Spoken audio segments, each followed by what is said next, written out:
रुकिए राजन, ऐसी भी क्या जल्दी है?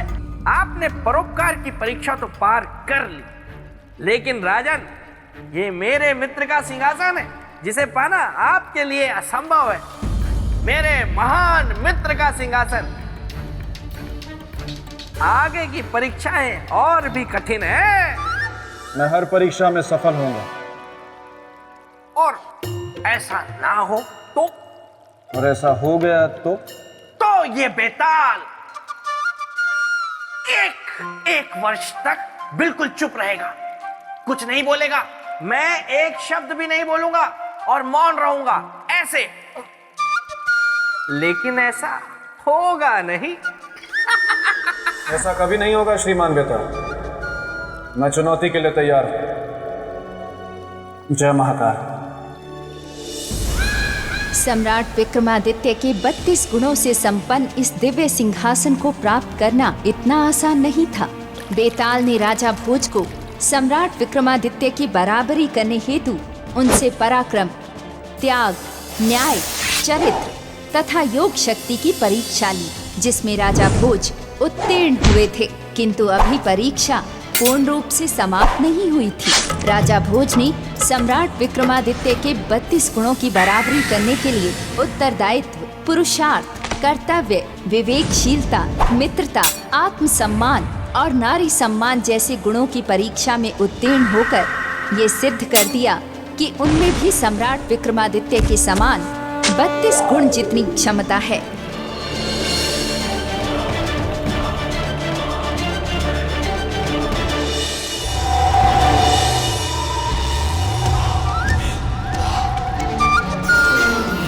प्रणाम देवी। राजन, आपने ये सिद्ध कर दिया है कि इस सिंहासन को प्राप्त कर इस पर विराजमान होने के लिए आप में सम्राट विक्रमादित्य जितने 32 गुण विद्यमान हैं। इसीलिए अब आप सिंहासन 32 की ओर बढ़ सकते हैं। धन्यवाद देवी।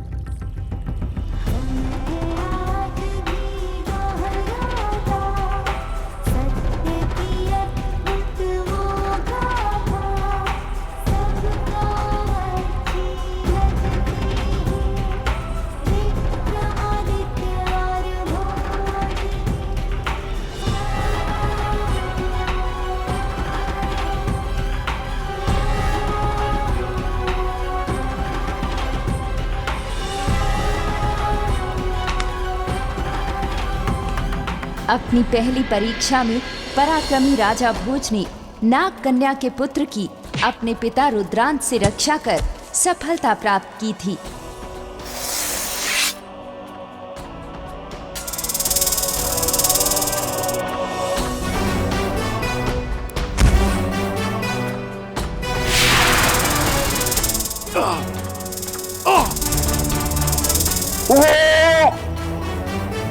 क्षमा करें राजन, आपके मन का पराक्रम जीत गया, मेरा पराक्रम हार गया।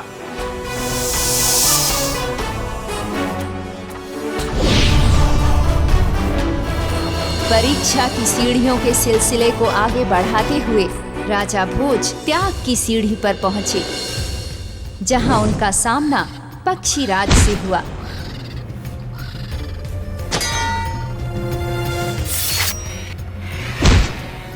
त्याग की भावना को परिभाषित कर राजा भोज ने अपने शरीर को पक्षियों के भोजन के लिए समर्पित कर दिया और एक महान त्यागी के रूप में इस परीक्षा में भी सफल हुए। विजेता होने से पहले मैं एक मनुष्य, और मनुष्य का पहला धर्म है किसी के प्राण की रक्षा करना। अपने जीवन को त्याग कर, यदि एक जीवन को त्याग कर तो एक जीवन का भला हो, तो इस जीवन को त्याग देना चाहिए पक्षीराज। त्याग की इस परीक्षा में सफलता करने के बाद राजा भोज ने न्याय की सीढ़ी पर अपना कदम रखा। यहाँ पर उन्हें एक भीलनी व कबूतर के साथ न्याय करना पड़ा।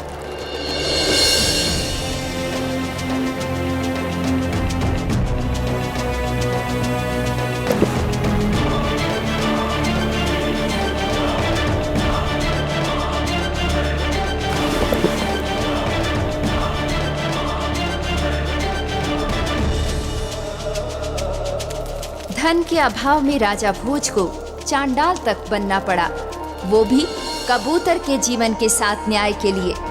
और इस प्रकार से इस न्याय की परीक्षा को भी उन्होंने पार किया। अब ये सब कुछ आपका है, इसे स्वीकार करें और मुझे आज्ञा दें। आपने मनुष्य और पशु दोनों को न्याय के तराजू में बराबर तोला। मेरे लिए इतना ही बहुत है। न्याय की परीक्षा के बाद राजा भोज चरित्र की परीक्षा की सीढ़ी की ओर बढ़े। उस परीक्षा में उन्हें कपटी ऋषि नीलमणि के चरित्र को उजागर करना था, जिसमें वे सफल हुए।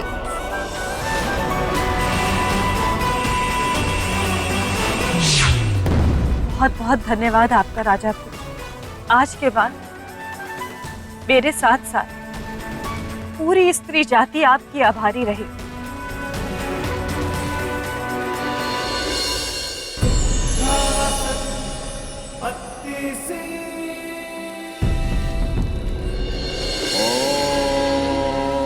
चरित्र की परीक्षा में सफलता प्राप्त कर राजा भोज योग की परीक्षा के लिए तैयार हुए, जिसमें उन्होंने अपनी योग शक्ति द्वारा राजा सूरजभान के शरीर में प्रवेश कर शक्तेश्वर नामक बुरी आत्मा के आतंक को समाप्त कर इस परीक्षा में भी सफलता प्राप्त की।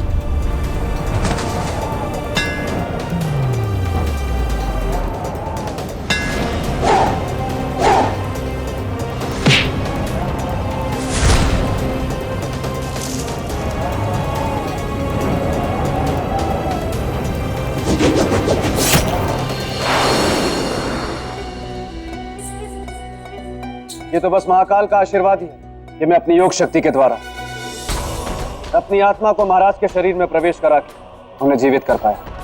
लेकिन आपने ऐसा किया क्यों? विनाशकारी शक्तेश्वर के उत्पात को रोकना। धन्य है आप राजा, जो प्रजा की भलाई के लिए आपने अपने जीवन को दांव पर लगा दिया। योग शक्ति की परीक्षा में भी सफलता। इसके बाद राजा भोज परोपकार की परीक्षा देने के लिए आगे बढ़े। उस परीक्षा में वे शंखलोक के शंखासुर नामक दुष्ट का अंत कर मत्स्यगंधा को मुक्त कराने में सफल हुए।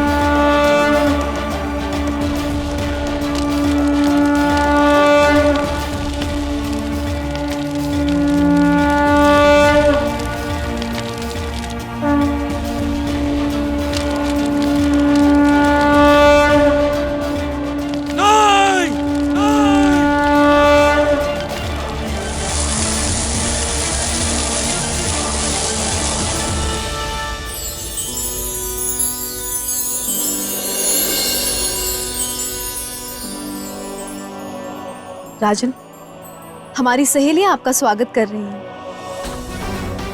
राजन, आप हमारी राजकुमारी मत्स्यगंधा को वापस ले आए। हमारे बुझे हुए मन में खुशियों के दीप जलाएं।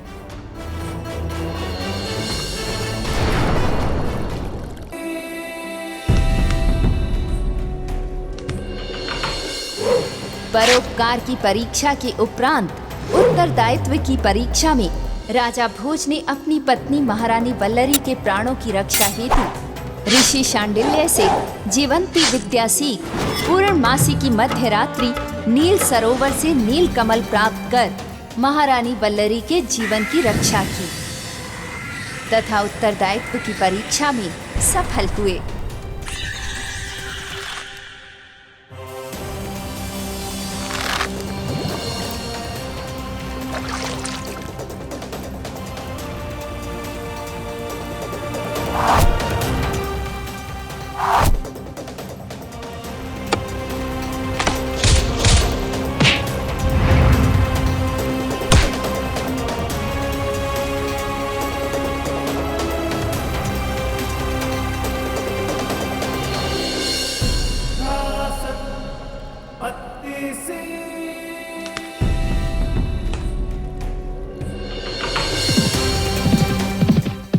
उत्तरदायित्व की परीक्षा के पश्चात राजा भोज की पुरुषार्थ की परीक्षा हुई थी, जहां उनका सामना वेदों की चोरी करने वाले अश्वलोक के राजा से हुआ था। पुरुषार्थी बन राजा भोज ने उसे परास्त किया था और वेदों की रक्षा कर पुरुषार्थ की परीक्षा में सफल हुए थे।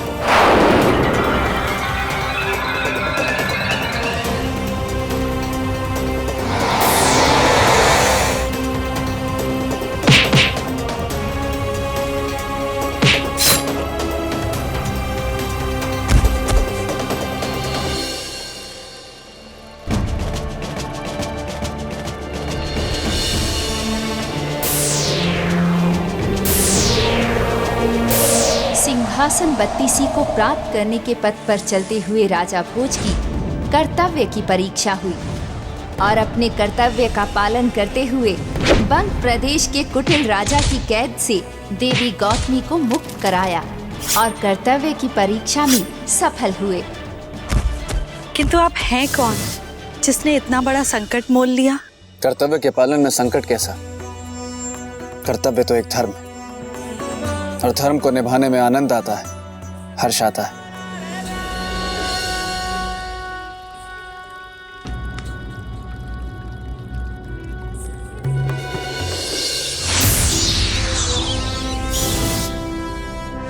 कर्तव्य की परीक्षा के बाद राजा भोज की अगली परीक्षा हुई विवेकशीलता की। इस परीक्षा में विवेकशील राजा भोज ने तांत्रिक भृंगराज का मायाजाल खंडित किया और विवेकशीलता की परीक्षा में सफल हुए।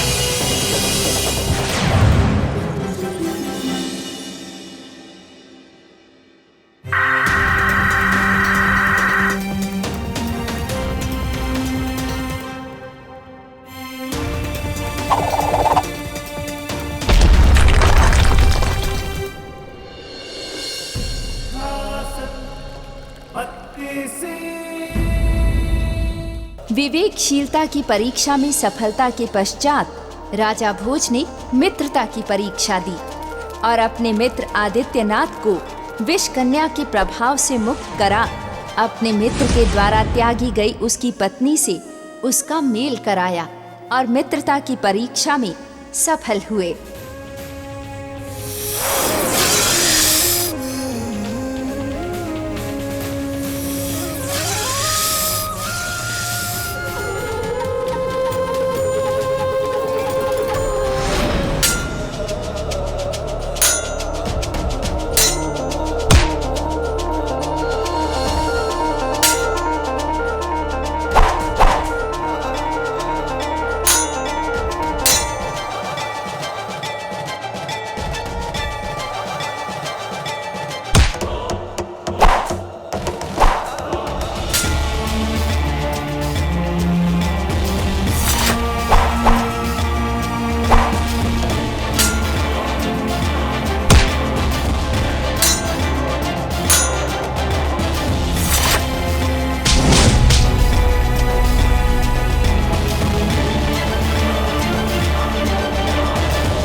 राजा भोज की परीक्षाओं का क्रम यही नहीं समाप्त हुआ।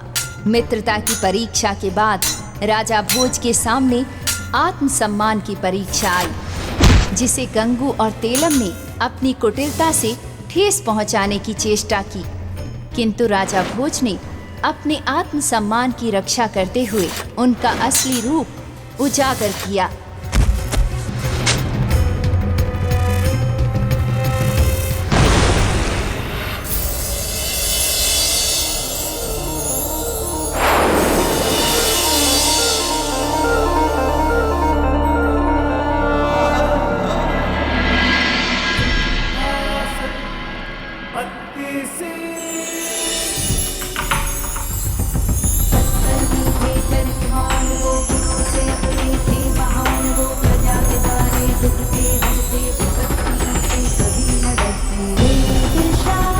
राजा भोज नारी सम्मान की परीक्षा में भी सफल हुए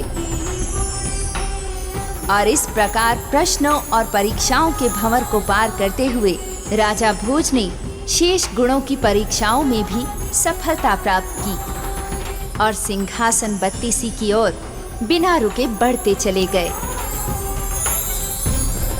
पछता रहा हूं मैं कि क्यों मैंने ऐसा दावा किया।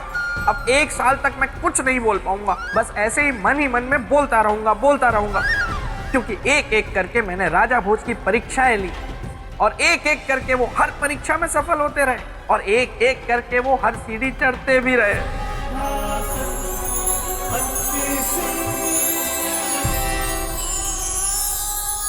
और अंत में 32वीं सीढ़ी भी वो चढ़ गए।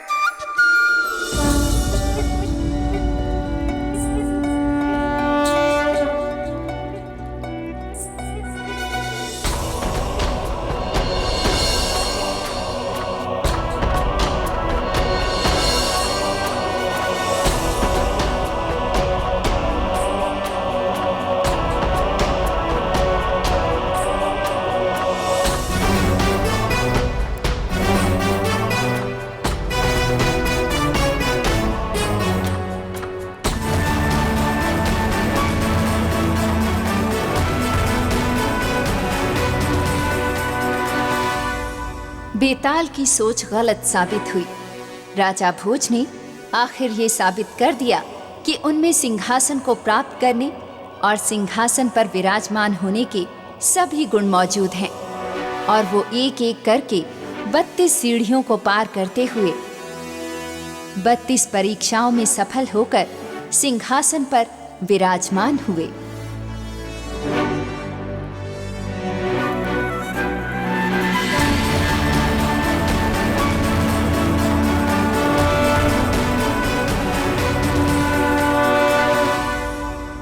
लेकिन मुझे इस बात का दुख नहीं है, बल्कि प्रसन्नता है कि आखिरकार मेरे मित्र चक्रवर्ती शूरवीर महान सम्राट विक्रमादित्य के सिंहासन को सही उत्तराधिकारी मिला,